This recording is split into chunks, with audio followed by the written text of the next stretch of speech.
এই যে আমাদের কারেন্ট চলে গেছে, ভাই এখানে গরমে দোলনায় হাওয়া খাচ্ছে বসে বসে, আর এই যে বড়দিদি এখানে বসে পাহারা দিচ্ছে। বড়দিদি নিজেও হাওয়া খাচ্ছে, ওর অনেক দায়িত্ব কিন্তু ও পাখার হাওয়া করতে পারে না, বসে হাওয়া খেতে পারে আর কি।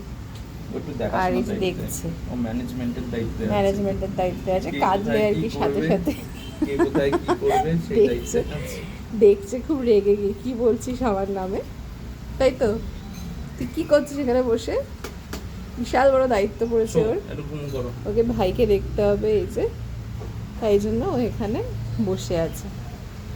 বসে যে একটু হাওয়া করবি সেটা না, নিজেই বসে হাওয়া খাচ্ছিস। হ্যাঁ, আর হ্যাঁ মেটে গেছে, একটু বাদে বাদেই তাকিয়ে তাকিয়ে দেখছে ভাই উঠছে কিনা নড়ছে কিনা, তাহলেই উঠে ওকে খাওয়াতে হবে, তাই তো এনজয়? অনেক দায়িত্ব তো বল বড়দিদির এখন।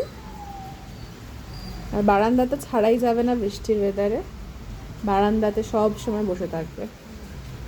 এ পাগলি, সব নামে রেসপন্স করে।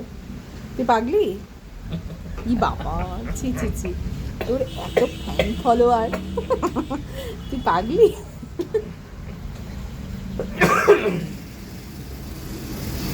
ও বাবা, কে যাচ্ছে সেটাও দেখতে হবে, প্রচুর দায়িত্ব ওর, পাড়ার লোকেরও দায়িত্ব নিয়েছে, বাড়িতে নিজের ভাইয়েরও দায়িত্ব নিয়েছে। কে গেল? এঞ্জুবুড়ি বেশি উত্তেজিত নয়, বাইরের দিকে একদম না। দেখো দেখো ভাই ঠিকঠাক খাওয়া পাচ্ছে কিনা দেখো, তুমি ঠিকঠাক খাওয়া পাচ্ছ কিনা দেখো বসে বসে।